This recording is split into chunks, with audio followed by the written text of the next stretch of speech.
Hey everybody, hope you're all doing well. I never know what to say when these things start. Hi, welcome to our first episode of Background Ballads. So to give you kind of an idea of what we're doing today, we're making a little bit of RPG music. If you've been following this channel, we just got through with our playtest of Vault Peddlers. This is the tabletop RPG that Corey and I have been working on for more than a year now. I got a lot of very positive feedback on the music for it. Thank you very much. And so I thought it might be cool for all of us to kind of sit down and have a, I don't know, like a conceptual jam session together. Hey, Elster Goon, what's going on? What's up?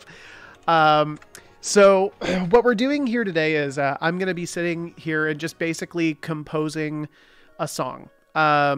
The idea of Background Ballads is this is RPG music. Specifically, it's for tabletop, but it's kind of the same general like theory, same general theme as what you get with like RPG and video game music. So it's a lot of repetition. It's a lot of looping. It's a lot of stuff that's kind of designed to be sort of in the background. A couple of things I do want to just make sure I'm setting expectations for this, because I've never done this in a performance setting before. All of my music stuff has been kind of on the like behind the curtain. So this is my first time doing it live in front of any kind of an audience. Don't expect me to be like T-Pain. I've seen that guy's channel. He's fucking insane. He's wild. I'm okay. I'm an idiot with a keyboard. But I'm not that good. On that same note, I need to just go ahead and let you guys know I am currently using Reaper. I have been trying to get the workaround to use my ACO drivers. I've been trying to get it working for like the last week, and for whatever reason, I cannot get that thing to stick. Like it'll work for like 5 seconds and then it'll stop. So what I've had to do kind of as a stopgap measure is I'm using Wasapi as my sound driver, which means there's probably going to be a slight delay. I've tested it out a couple of times. It's not terrible. It may mean that I have to redo my percussion session like once or twice. But other than that, it should be fine. And that way it comes in through my desktop audio. So all of that being said, yeah, let's go ahead and let's get started. If anybody, Elster Goon, I don't know if there's anybody else in the chat currently. It looks like we have a few viewers. Hey, what's up, everybody? If you guys want to throw like a genre in the chat, I'm kind of open to what I'm going to be making tonight. So if you want to hear like film noir, if you want to hear like science fiction, if you want to hear East Asian fantasy, I've been doing a ton of that for my private L5R game. I'd love to do some more of it for you tonight if you're interested. While you're at it, throw like some emotions in the chat too. Like, do you want to hear tense music, like a suspenseful scene? Do you want to hear like happy, joyful music? Do you want to hear really sad music? What's the deal here? Exploring a volcano. All right. I actually love that as a prompt. Okay, cool. So if we're exploring a prompt, Elstragoon, give me a little bit more, or somebody else give me something a little bit more. So we're exploring a volcano. What kind of world is this? Is this like exploring a volcano here on Earth? Are we talking like, is this a story set in like the 80s or 90s? Is this in like ancient times? What are we talking about here? Give me something I can use to make a kind of sound palette here. Like, am I looking at horns? Am I looking at synthesizers? Oppressive, Vader theme-esque. Cool. I love that idea. All right, so starting out then, let's go ahead and let's get some of the basics here. Now, I generally roll with like a couple of different instrument packs. I think that for this one, we probably want something that's going to have an almost orchestral feel to it, I think. But I think to build the core of this, Don't Wake the Dragon vibes. You know what? I think that says it. We're definitely going with cryptid chemistry here. That there can be no other option, right? Okay, cool. So what this is a preset track listing of stuff, of different virtual instruments that I use to make music with. So we've got... Oh, that is everything. Hang on one second. There we go. So I've got a drum set. I have this really neat set of taiko drums that you probably hear in like a lot of movie scores. We've got kind of a general pad texture kind of feel to it. And we've got a little kind of like modular synthesizer that we can play with a little bit. We've got another one of those here. That has a lot of voices to it. And then finally, we have a personal favorite of mine. We have a koto. Just something that we can use for like a very simple kind of stringed effect. And that's what we're going to use to build kind of the core of this song. Now, we're looking at kind of tense music, sort of Don't Wake the Dragon vibes. So what we're probably going to be doing is we're probably going to need to start with something that is not as percussion based. And this is, I guess, maybe the first little nugget of wisdom that I can give for anybody who is trying to make music for their own campaign. If you're trying to build tension, the last thing you want in music is consistency, right? Consistency is something that you can set expectations to. If I know when the snare is going to hit, if I know when the kick drum is going to fall, then I don't know, or then I know what's coming. It builds a sense of comfort in me. So what I'm actually going to do here is I'm going to start us off with just a very simple set of just kind of thematic chords that we can use to build this. A minor is always a good start, so let's see where that takes us.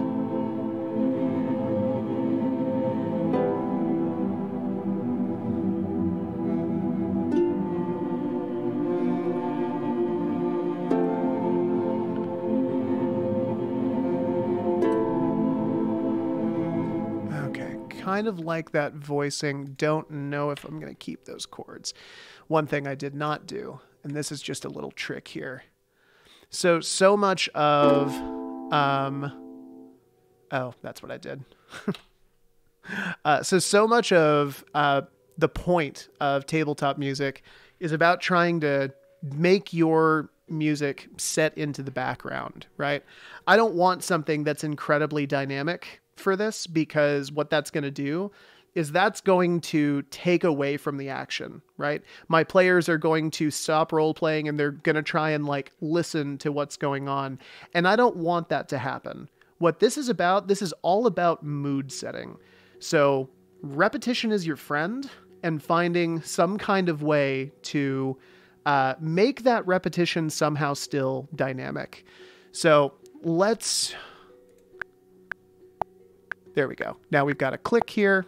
I'm actually going to turn that click up because I'm fucking deaf after years of being in a punk band. Okay, one sec. So...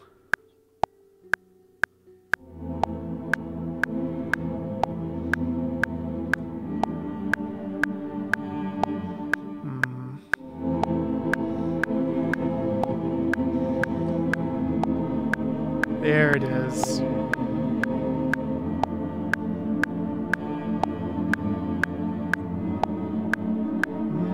No, not quite.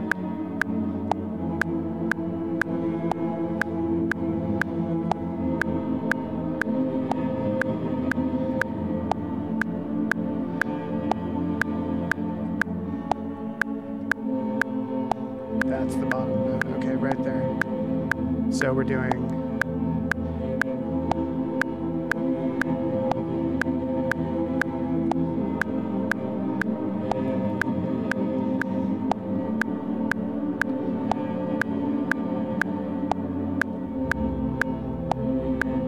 I think that's our... Okay, so that right there. Elstragoon Noggin Dude is Drew. He has been handling our social media for the last little bit here, and he's been doing a bang-up job of it. And yes, to answer your question, yes, I'm sure you can hear him now, because that's exactly what happens. All right. Sorry, I gotta wait until this loop goes over. So what we're doing here is we're waiting until the loop goes through, and then we're gonna start with the chords and try and nail it here. 1, 2, 3. That's not even the right fucking chord. Jesus Christ. All right. Da, da, da, da.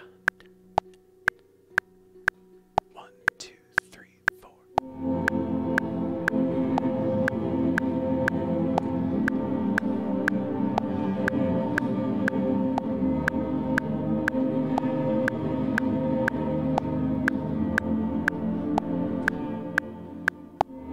Okay, that right there, I think, is our...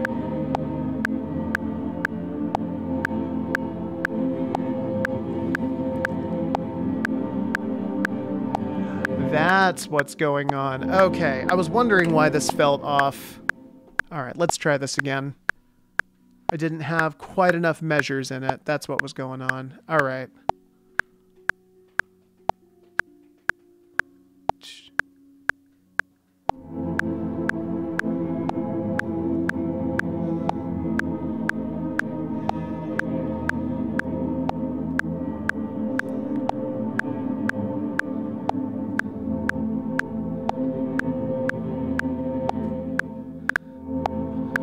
Okay, there it is.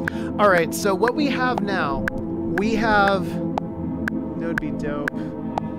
How they have more paid DMs now. You could be paid live DJ for the DM. So actually, Elstragoon, I want to say I saw like there was an Acquisitions Incorporated live show where they actually did have somebody like standing by who was, I don't remember if they were live composing it or if they were like DJing different pre-made tracks or something like that. Don't mind me, everyone. Okay, cool. So what we've got here, this is the base, right, for our whole thing. Now, what I want to do is really, I want to use this to just add kind of a general layer under it. So much of this is just, it's making layers, right? It's making different textures for the sound, and then you're going to see in a minute what we do with these different layers that makes it different. Okay, so...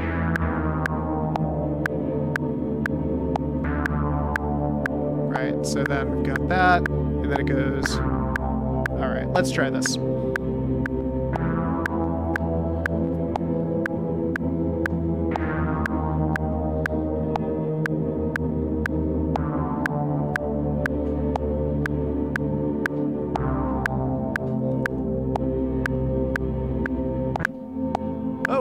Happened. Hang on one second. Is there an undo for this? That's what I want. Crop to active take. There we go. Okay, cool. All right. And now what we're going to do is we are going to... I don't know if this voice is going to fit. I know Say Again pretty well. What is Lori?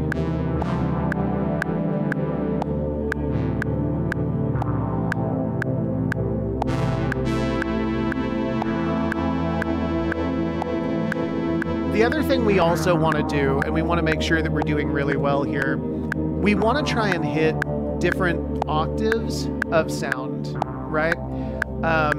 So we have our pad, which is kind of an ethereal, overarching thing.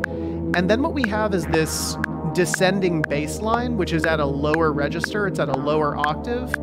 So for this one, I want to try and find something that works with it, ideally in like a higher octave. And what that's going to do is that's going to give us that little bit of differentiation that makes this something interesting. I kind of like that. Whoa.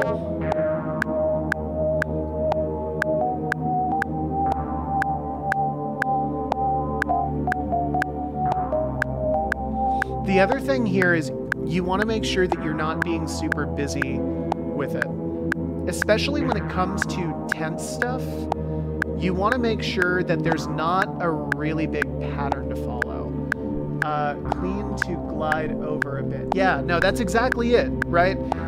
This is all about mashing together different kinds of textures to find something that works a little bit in a lot of different cases. Because what we're eventually going to do here is we're going to take all of these building blocks that we're making and we're going to start arranging them. And we're going to start using different combinations of them in order to create a differentiation in sound that goes over the span of maybe 3 to 4 minutes or something along those lines.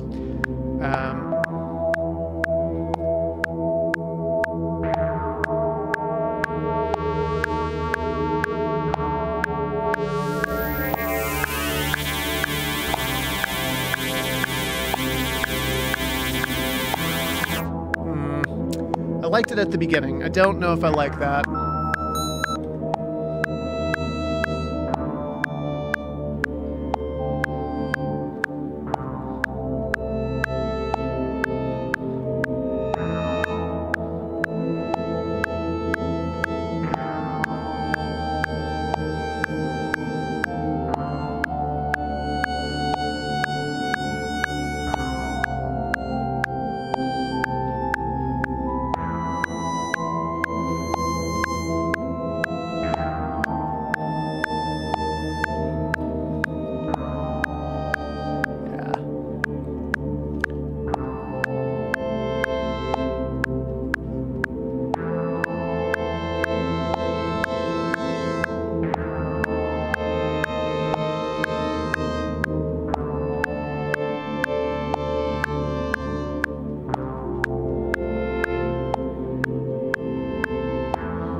Having a little bit of trouble finding what goes over here. I think in a tense track, neighboring tones are your best friends, right? So that creates more of a sense of tension. Right there, and that's the neighbor.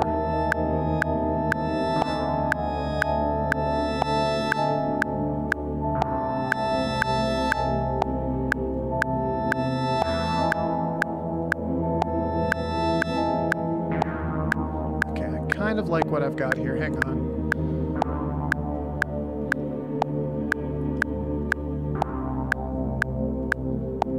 So what we're going to do is we're actually going to let this one stay for the first 2 chords. We're not going to record anything.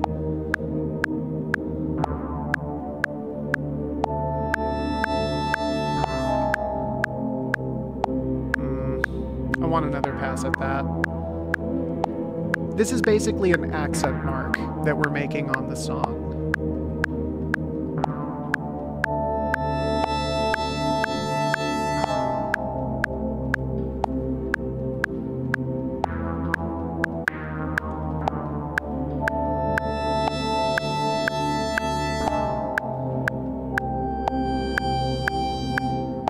Okay. I'm going to leave that for now. Now we're going to start looking at percussive elements. And this is where this can get a little bit difficult. I am actually going to take those way down here.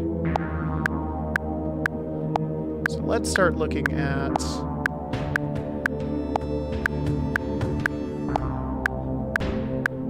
So, doing percussive elements for tense songs, that is one of the hardest things you can do. Because the whole point is that you are trying to build tension, you are trying to subvert expectations, you're trying to make somebody feel like anything could come at them from around this corner. Having any kind of a beat, right, in the song doesn't really work. You kind of want the percussion to sound chaotic, right? Like nobody really knows what's going on. But at the same time, it needs to be repeatable, right?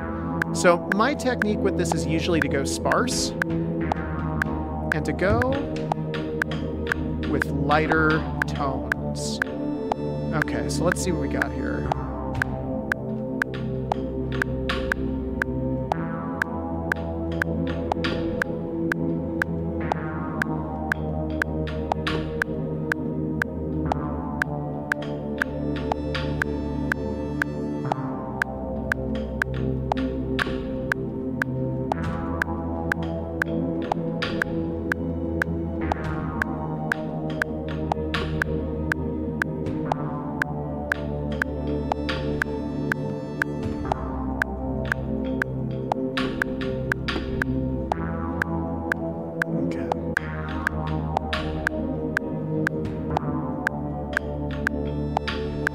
What I may honestly do here, I think I'm going to go in to this window. And I'm actually going to get rid of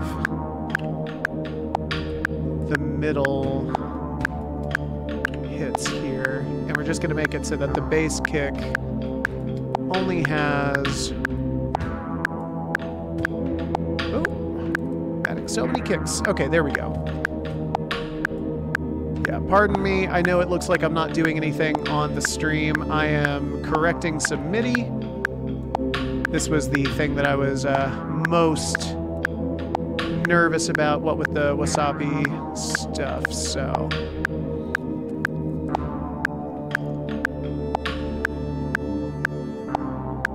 Okay. And I'm going to fill this out now with a little bit of percussion. Now, this is the same kind of thing here.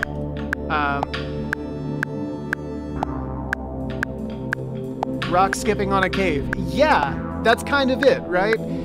So there's kind of a theory that like the music should not only just reflect the mood, but it should reflect the actual surroundings.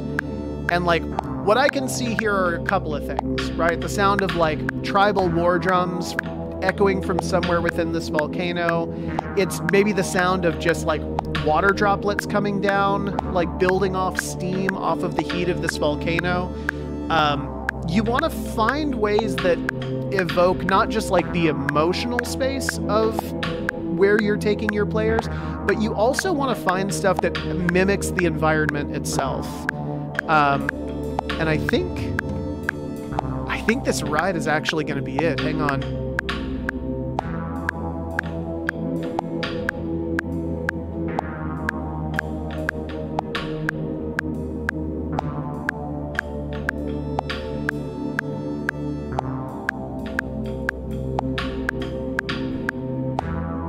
Okay. So again, what we've got here is effectively something more along the lines of it's very chaotic percussion. It's not really on time in any sort of measurable sense. Metal brushes across the drum, if that effect is available. Oh, yeah. Hang on.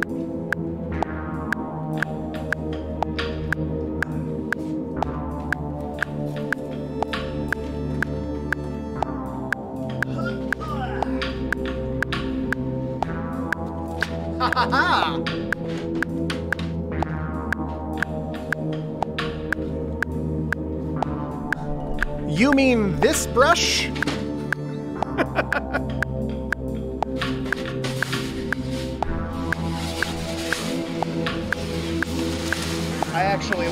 I like that idea a lot. Let's see if we can add that in here. Hang on one sec.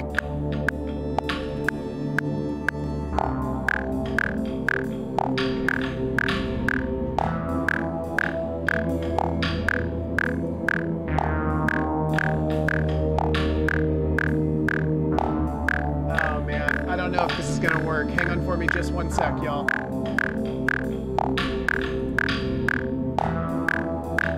Yeah, that's just giving me shit. Okay.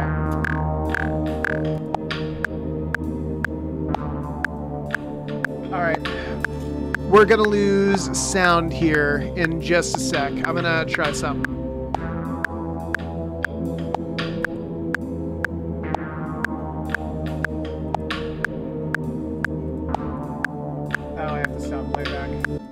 Well, fine. We were going to lose sound anyways. You won't, however, lose my voice. Yeah, so this is what I was talking about before. Wasabi is the kind of, it's the Windows thing. Ideally, you're going to get the best feed. You're going to get the best, especially like in terms of latency times, like using ACO drivers to do it. And that's also what's connected to my Focusrite audio interface. However, I can't get the fucking ACO audio to come over onto OBS. I have tried a million times. For anybody who's about to like spam my feed talking about like, oh, use Restream and like use the RIA plugs thing. I tried it, man. It doesn't work. Like or I'm sure it works for other people. I have never gotten to use it for anything. I've never gotten it to work for more than like 10 minutes. Right. And then it goes away and I can't get it back and I don't know how I'm getting it or how I'm losing it.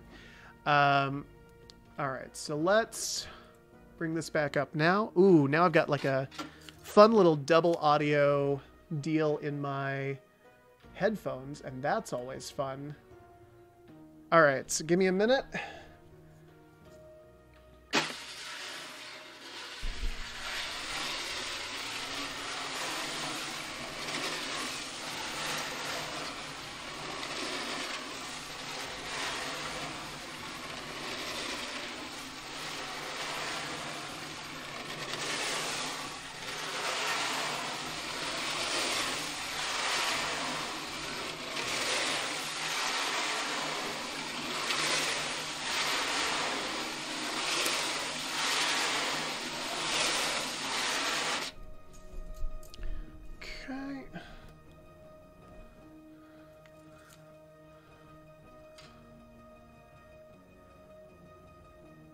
Now, hang on.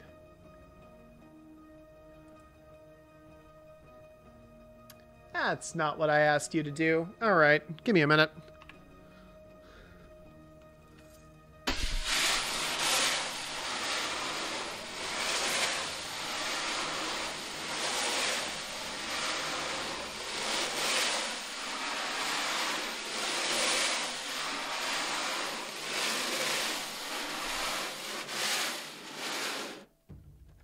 Why is it doing that?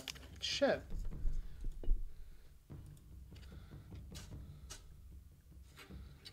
Okay, can I go to my previous take? I don't understand why it's not. Okay. One more time, I'm gonna give this a shot. Whoa, nope. Get rid of that shit. That ain't helpful.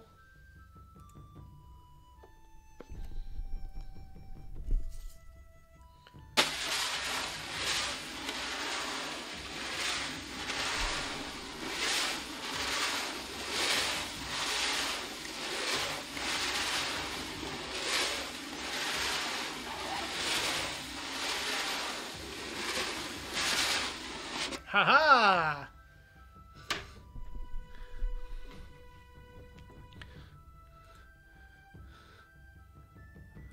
Okay, I'm pretty sure. To be clear, stick flip is subconscious. Hey, just to be clear, can you guys actually hear this? I don't feel like you can, right? Let me actually just double check on. Yeah, no, you guys can't hear that. Okay. I'm going to switch this back to Wasabi real quick now that we've got that recorded. Okay, cool, cool. All right, and now you guys should be able to hear that.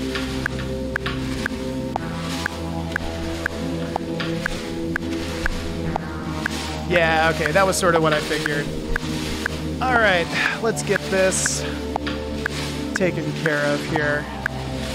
All right, so I'm going to crop to the active take, gonna crop to the active take.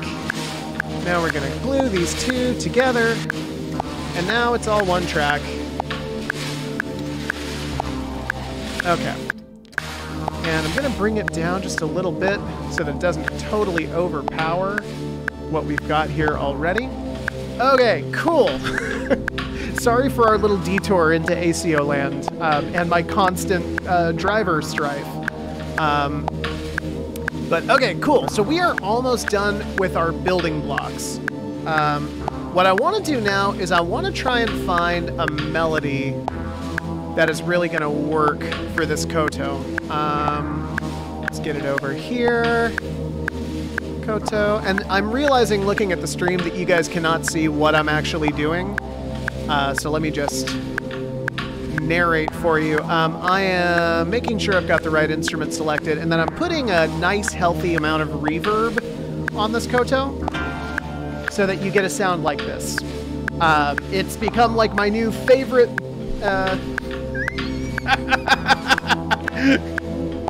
yeah, that's in Final Fantasy VII Part 8 or whatever they're on now.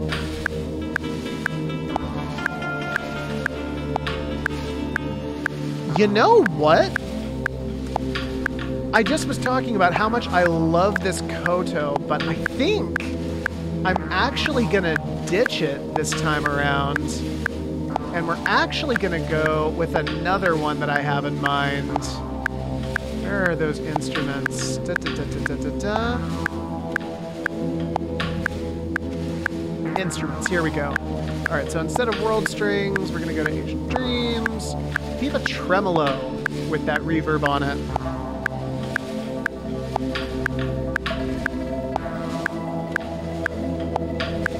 Yeah, I think that that's gonna be really good for driving a little bit of tension.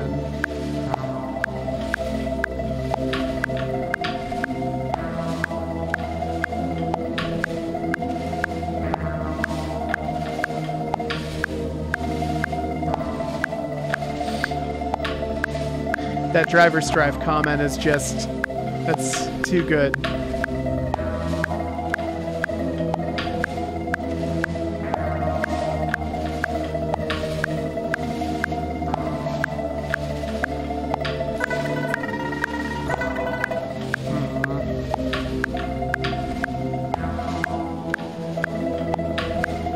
Okay, so I've just had a realization. We're actually not going to do that just yet. I want to tell you a little bit now about what we've done and what we're going to do with it, okay? So what we have right now are... what the fuck? Hang on just another minute. Why do I have all these empty takes? What is this? That doesn't make any sense. Okay. Oh, no. Okay, so I'm gonna delete. We're just gonna record real quick.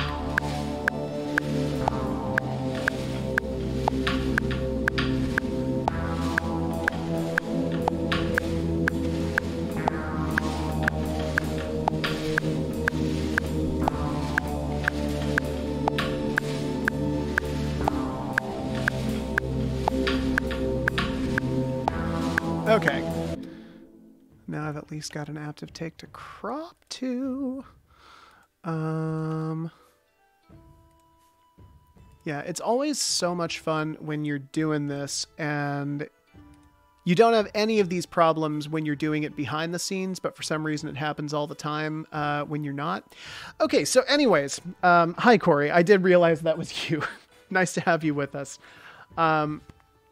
Okay, so what we've done right now is we have built building blocks, right? This is the building block for our background. And I think what we're going to end up doing with this is we're going to use that Pipa tremolo in just a little bit here. That's going to be kind of a solo flowing over these parts. But now what we're going to do is we're actually going to arrange them, right? So in Reaper, what you're going to do, you go to all these tracks, you're going to glue them, which is a thing you can do. And what that does, right, let me go down just a little bit, glue that. Okay, cool. And so what that does now is you now have a track template. And I'm going to take all these guys right here. Okay. And I may do something different with that Dext synth, because that thing is very powerful and I feel like it's being underused here. I just can't find the right thing for it. Okay, cool. So now what I can do here, right, if I wanted to, I could like select these guys right here and just pull them out and voila, right there, you have a 5-minute song, right? You can just do that. It's not as fancy as you could probably make it, but it is something that if you're just trying to whip something up really quick for like a home game, this is a really easy way to do it, right? You make this basically, it's like, you don't want it to be too short or else it's going to sound way too repetitive. But you can make like, you make like an 8-bar block and you just put a bunch of different layers on top of it. You can do this and just extend it out to 5 minutes and voila, you have a song. We are not going to do that.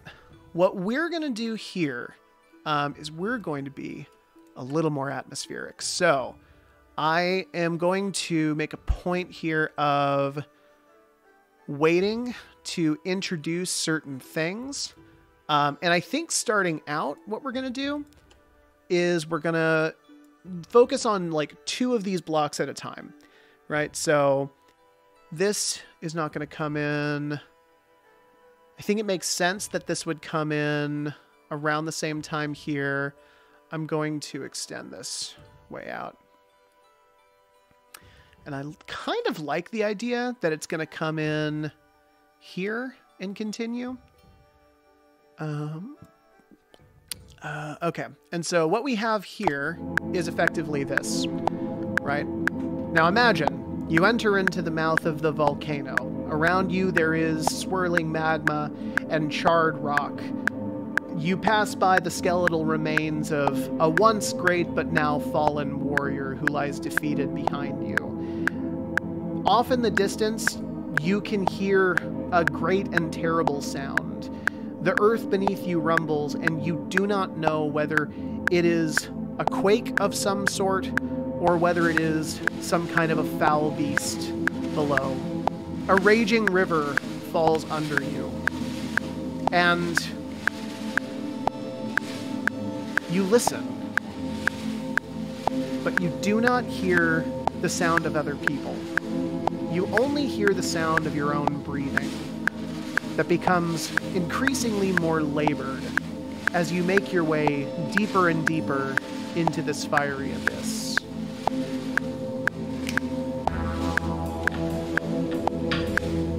Okay, so what we've done right here, right, just by layering these sounds and giving them a little bit more air to breathe, right? We're changing up the way that this thing sounds. We're not just making it the same loop over and over again, right? Because even despite what I said before, right, you want this to fade into the background, but if it's just the same thing over and over again, that's actually not fading into the background. People are going to pick that out immediately if it's a really short loop, and if it's really noticeable, and they're gonna call you out on it. They're gonna be like, hey man, can you turn this off? Because this is not like, this was fun to listen to, 10 minutes ago when you started playing it, but like, I've now listened to this same progression, 30 times, and it's kind of starting to get to me. This was a mistake I made really early on when I started doing this, was like a lot of my early music was very repetitive and very short. And that actually has the opposite effect that you want it to.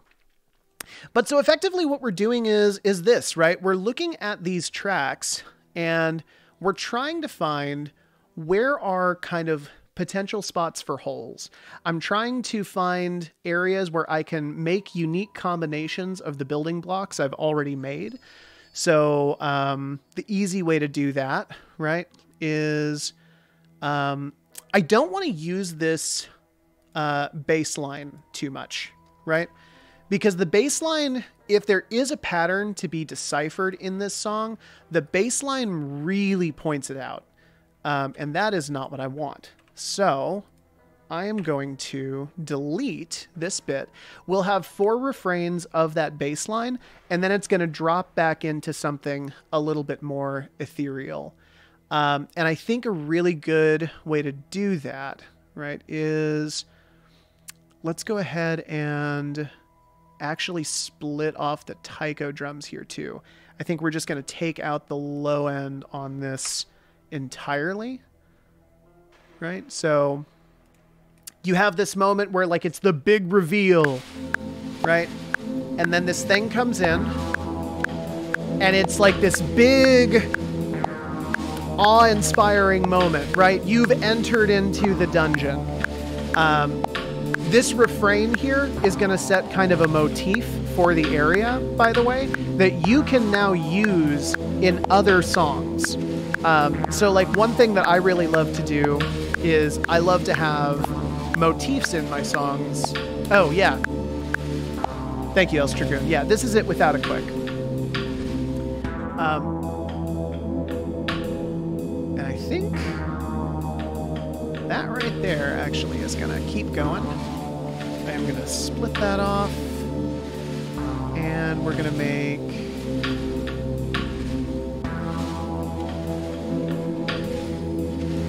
There it is. A little bit of a drop off so it's not quite as noticeable.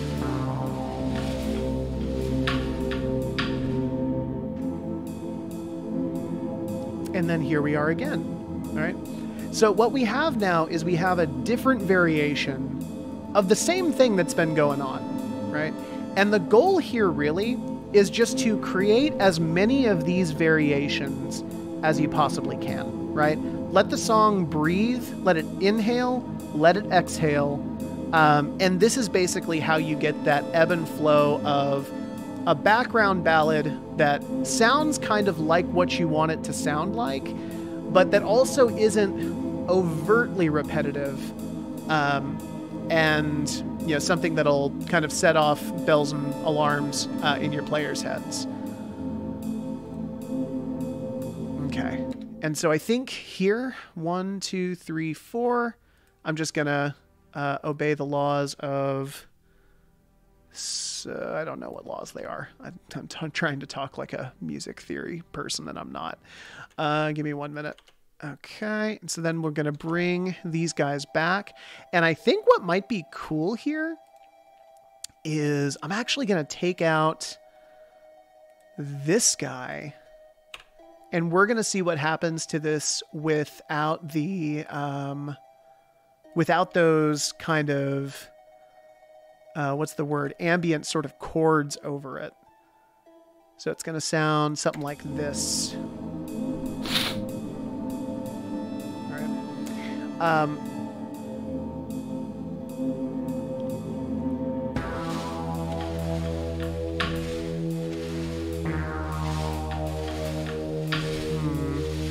don't hate it.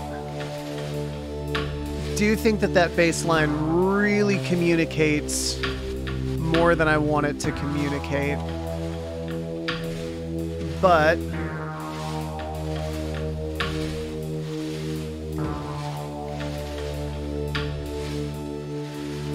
do actually? Huh. Don't hate that actually. Just a total drop off. Yeah, I think that the answer is that we need something a little bit more different, a little bit more varied on this bit with the Dext. Because even though I like those accents at the end of each refrain, I don't think that they really do enough here. So let's come back to this really quick. So we're still in that phrase where this is going to repeat over and over again. I'm just going to highlight this. Let's see what we can come up with.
Yeah, I don't hate that. Pharaoh might be it.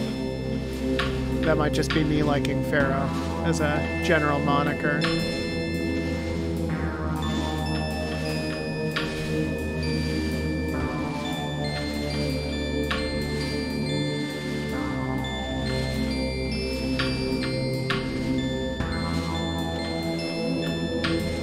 Alright, I'm gonna turn the click back on here for a sec.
Okay, I like that a lot more than what we have.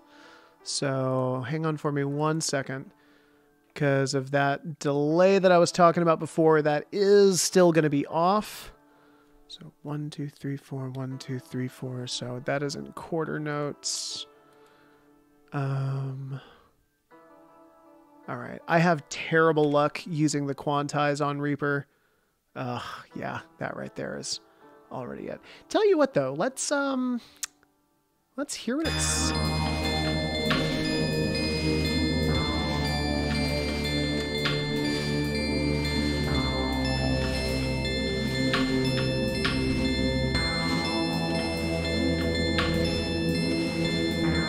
No, I don't like that at all. Okay. Sometimes quantizing your stuff can actually make it sound like it's it can make it sound actually like very different and unexpected from what you had originally planned, but it can sound a lot better. I was actually making a track like last week where the Quantize like butchered the beat that I had written out on like a drum kit, but it made this really weird kind of offbeat swing tempo thing. So I just wanted to see if that would actually happen. Here's the thing though, I don't think it's going to matter that much because of the lack of percussion to time this up to. Let's actually listen to this really quick.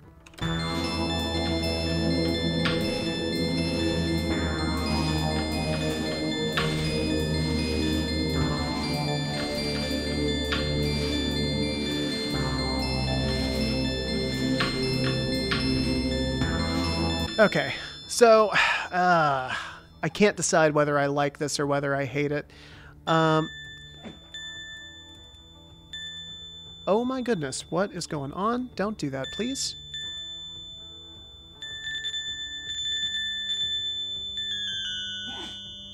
Why would you do that? Please be nice to me. I will cry. Okay, there we go. What are you doing, man? Sorry, y'all can't see this. It's creating like giant MIDI notes every time I try to put one in, and I do not understand why it's doing that. Oh. Notes 4. I do not want that. May I simply have one note? May I have a quarter note? That is what I'm looking for. Thank you very much. Okay. And actually what I want is really an 8th note. Oh, I do want an 8th note. That's why it quantized all weird. Okay, hang on 1 second. We're back to the drawing board. Don't give up. Oh, I think that actually did it. Okay, hang on 1 sec.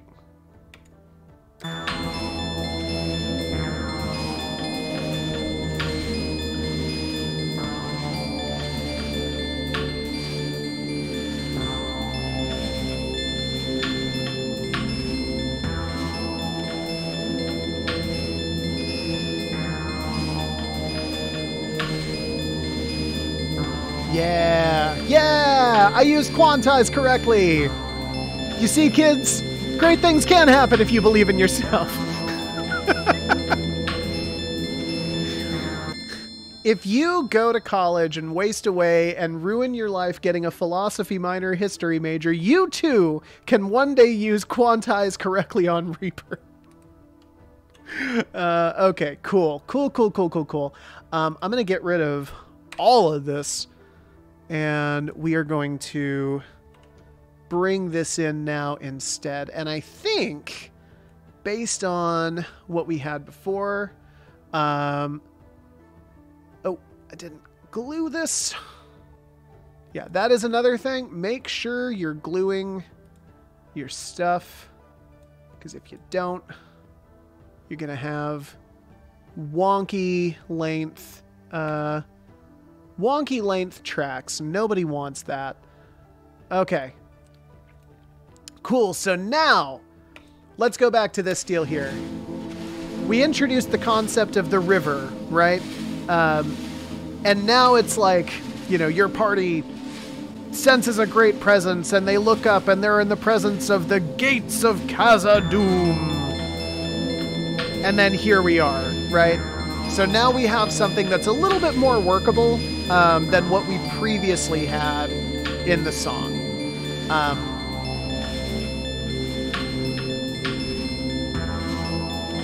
Okay, cool. I'm going to let that go for a little bit longer.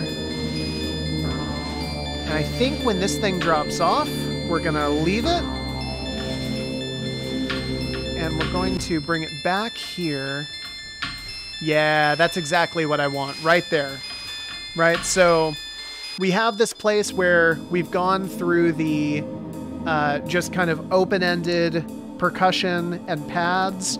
And now we've got another drop into, it's still quiet, right? But now we're moving into, it's kind of like maybe a different area, right? The important thing, though, and this is a big part of it, is that when the party first came in, I actually want to stop here and talk about this. When the party first came into this area, when you introduced it, they heard that da-na-na-na-na-na-na-na-na-na-na-na-na. And so now, even though like going from this into the next part, even though that is a very big change in audio, the players don't realize it. Or maybe they don't realize it, but they don't care because they've already heard this thing before, right? So it's not like a new thing for their ears to have to pay attention to. So this is really the big thing I want to try and convey, right? Is you're looking for different combinations of kind of the same sound, right? You're looking for this a way to say the same thing a new time every time. All right. For me also, you also want to make sure that you're thinking about how the song is going to end as well as how it's going to begin. For me, what I always really like to do is I like to have one measure of this thing. What am I trying to say?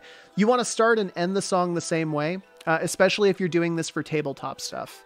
Because if you're putting it on like a repeat or something like that, you want it to flow into itself as easily as possible, right? So if we go here and we know this thing is about to come back around,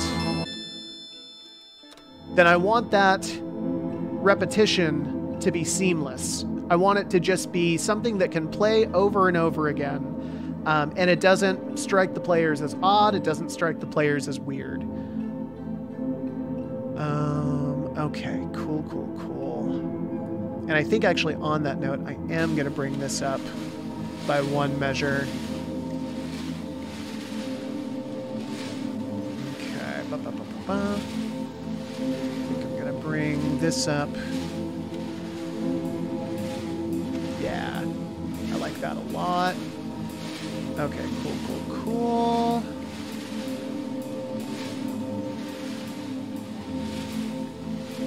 If you would like to use this in Roll20, Drew, I am more than happy to find a way to make this public. We can definitely put this up on like Drive-Thru RPG, and that would be like a free download. All of our stuff is currently free anyways. So like this would be a really good way to beef up your sound library, right?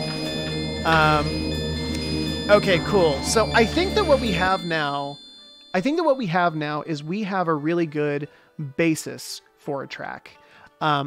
Now what we're going to do is we're going to introduce the thing that really makes it more dynamic. And it's not like a big blaring thing.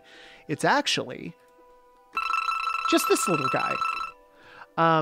A really easy way to make like dynamic sounding tracks that sound different is if you have stuff like this, where it's all the same thing over and over again, but you have one instrument that's doing something different, right?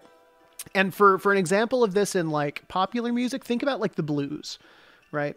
How much of the blues is hearing the same like 8-bar pattern, right? With just somebody soloing on a guitar or on like a trumpet or whatever over it. You're effectively doing the same thing here, right? And so I'll give you kind of an idea. I don't know if we're going to keep the take I'm going to make here, but this is kind of a general sort of idea. So I'm going to let this go through one time around. And then I think as this snare drum comes in, we introduce, right? We introduce the sound of this tremolo pipa, right? Which I know it's funny, that's the name of the instrument. I think to blend it in a little bit more,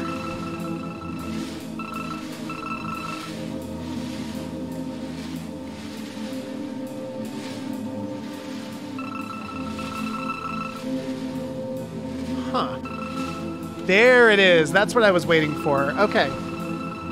Sorry, there was a reverb that was supposed to be on that the whole time.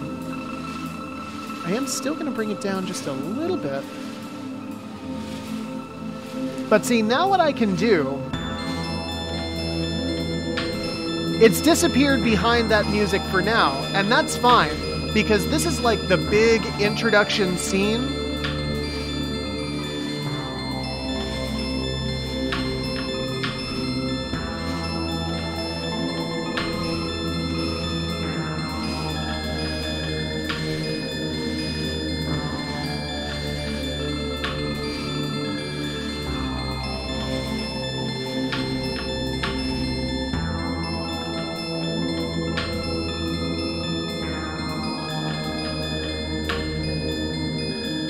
And from here, we can just kind of go nuts on it. I have a couple of songs that I do this on, and it's a really good way to, again, make that feeling of separation a little bit more there, right? There is something to focus on here, but it's what's the word? It's a feint, right? And then we bring it in nice and slow. Maybe we bend it a little bit. Give it a little bit of that tension. Too much tension.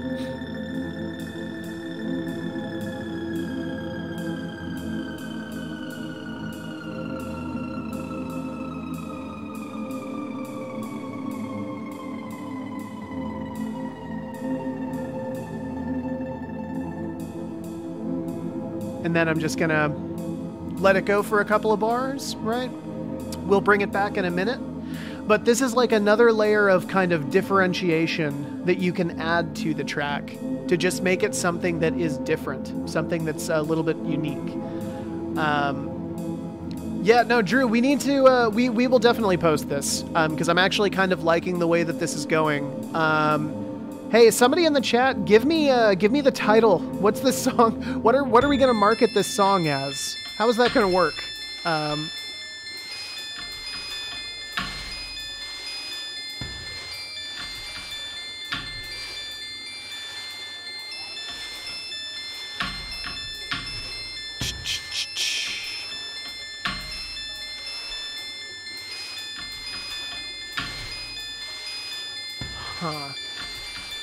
I just had a wild idea for what to do here. I'm gonna have to see if I can remember the name of that pad. Below the Red River. Fuck, El's Dragoon, why are you so good at naming things? Stop. I love that. Below the Red River. The song is now Below the Red Motherfucking River. Okay.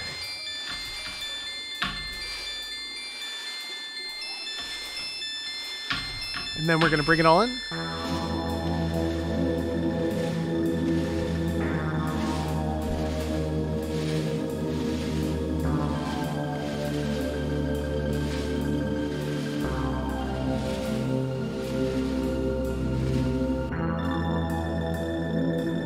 Oh, we lost the snare drum. I actually want to keep that in.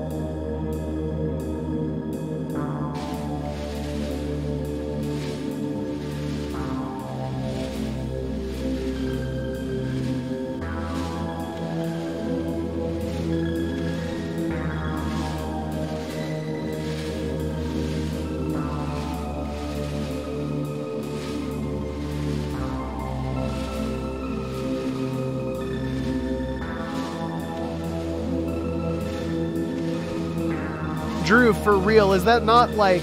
That's beautiful. It's so good.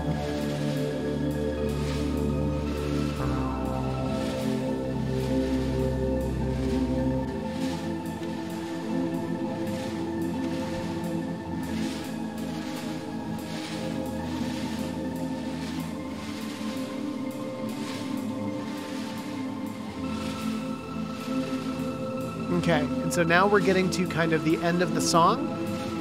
I'm going to let this ring out, and then we'll probably put like a fade out on the instrument itself. Dog, you let me make music for Whisperstone, and I am so unbelievably down. You have no idea. That sounds amazing. I will gladly make music for you, my friend. All right, so we're going to let that fade out. I'm going to do the same thing down here with this snare drum. We're going to let that fade out. Okay. I'm actually just going to do a couple of fades in and out on the, specifically on that snare. The only thing about working with just pure audio, if you are planning on doing that, I would definitely recommend like having a decent setup for it, because it can be very difficult if you don't. Like getting your room, I'll tell you this as like a free piece of advice, like soundproofing your room is a much bigger deal than any piece of audio equipment. I know you think you need that like audio compressor or like you need that audio interface, and like, don't get me wrong, like you do need those things eventually at some point. But the lengths that a properly treated room will do for you, it is far above and beyond anything else. I highly recommend if you're doing just pure audio. Drew, I didn't know that you recorded. That's tight. Oh, you mean you're here to... Never mind. You mean you're here to get me to make music for you. Cool. That's tight. Okay, cool. So guys, we are close to the end, if not at it. What we're going to do now is, for me, always the most difficult part. We're going to delete these. Ugh, I always feel so weird whenever I do it, because I'm like, oh no, like what if I need these blocks? But the fact of the matter is you probably don't. And if you do, fuck it. You'll make something new and something better anyways. One note here, because you are, what was I going to say? One note here is because you are making music that's meant to be repeated, you kind of need to mess with the start time. There's usually like a little bit of space in a recording before the music actually starts. On the other hand, you are hopefully trying to play this like in a loop for a very long time. So you kind of have to play with it. I do a lot of stuff on Roll20, which frankly, the jukebox is not phenomenal, right? Even if you have a track that like it starts right at second 0, there's still going to be that weird second gap. So for me, I always just kind of lean into it a little bit more, and I'll put like a small gap in this where it starts.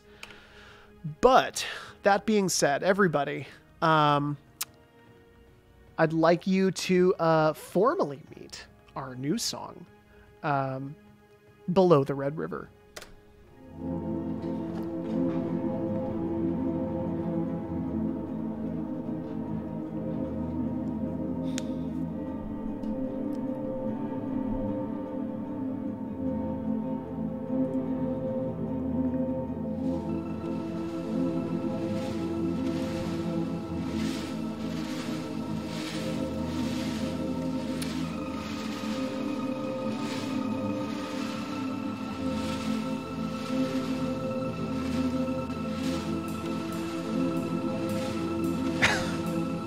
Recorded in the laundry room? Yeah, absolutely. Hang up some towels on there. Absolutely.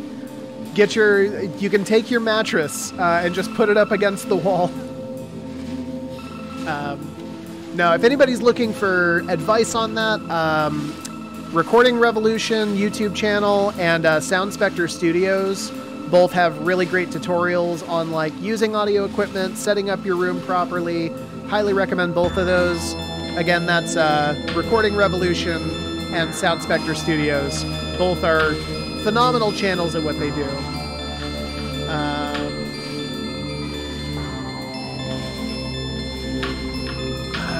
Alright. Now, I'm curious why I have this gap in the snare here. Oh no, oh no. What have I done? What? Why do I have that gap there? No, I'm not doing that. Hang on. That's dumb. I'm not doing that.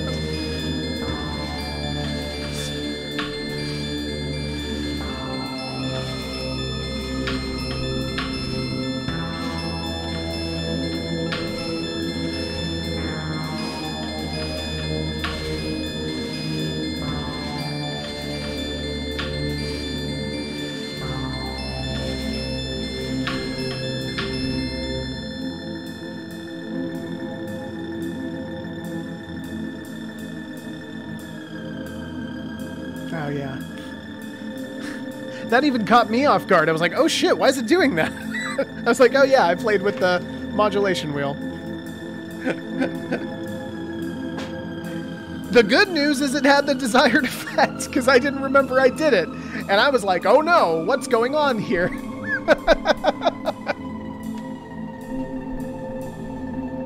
It's like when you fart and you scare yourself.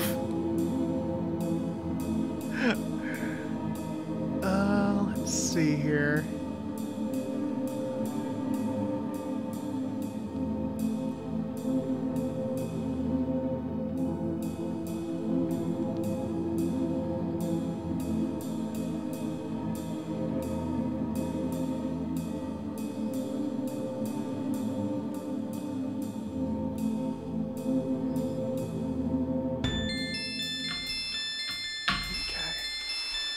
Only thought here, this kind of needs to go down a little bit.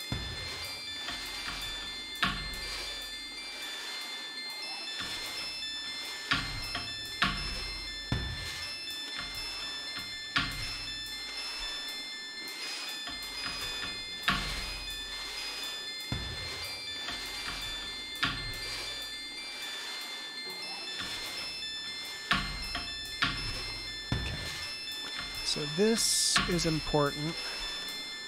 I'm actually gonna...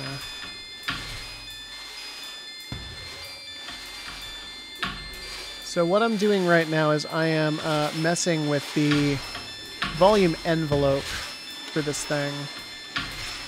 And so I'm making it louder in certain places than it is in others. Because I like how loud this is. Yeah. Okay, and then I'm going to bring this back up.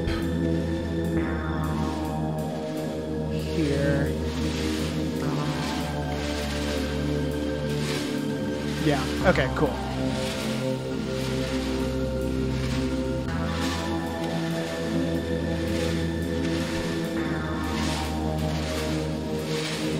Yeah, no, I think it actually did work pretty well. I totally agree about the ride cymbal. I was hoping it sounded random enough, and I think it does for the moment. And yes, you're absolutely right. The longer the loop you use, generally, the more effective the experience you're making is. That being said, that can also have kind of an unexpected downturn to it, because if you make the loop too long and too intricate, then that in and of itself is going to get players' attention. Like, one of the biggest things you struggle with when doing this is trying to find that sweet spot where the song is complex and where you're doing cool stuff with it, but also that it is fading into the background, right? One of the hardest things about making TTRPG music is that it is not designed to be in the foreground of anything. It's not meant to be the spectacle. It's not meant to take attention. And that can be really hard sometimes, because sometimes you make a really great idea, which actually I'll show in just a minute here, once we have this thing saved. You can come up with like a really great idea, and effectively what you get is you've started scoring the actual, it's like a movie score. But there it is, guys. We have Under the Red River, which I'm actually going to save. Hang on one second here. You guys can't see where I'm saving it. Okay. Under the Red River. Cool. So what we're going to do now, actually, I kind of want to show something that maybe exemplifies this. And Corey, if you're watching this, I hope you don't take this personally, because I love the theme that I made for Corey's character in our private L5R. Yeah, right? So anyways, what's there to steal in this room?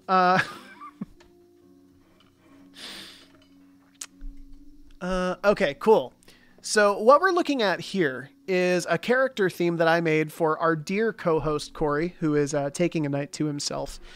And here's the thing. I love this piece, but I'm going to show kind of what happens when you make a piece of music that is more intricate and has longer, like, varied loops.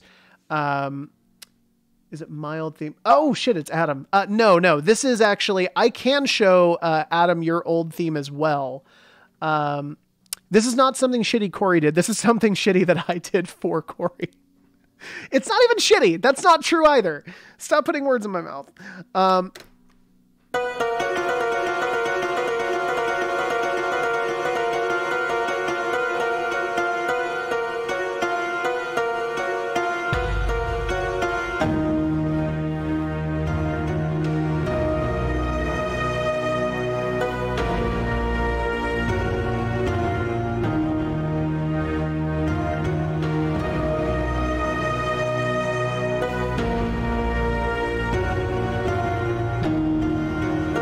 So, I'm not going to stop it, but I am going to bring it down.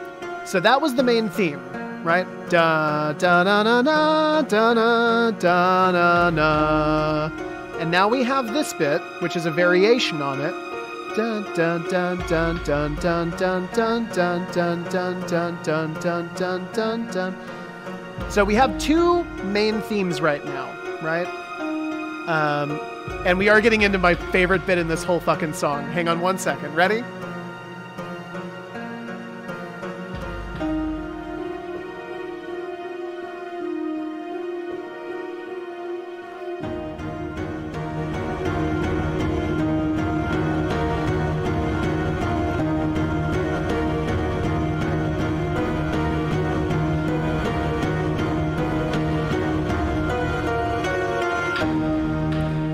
Okay.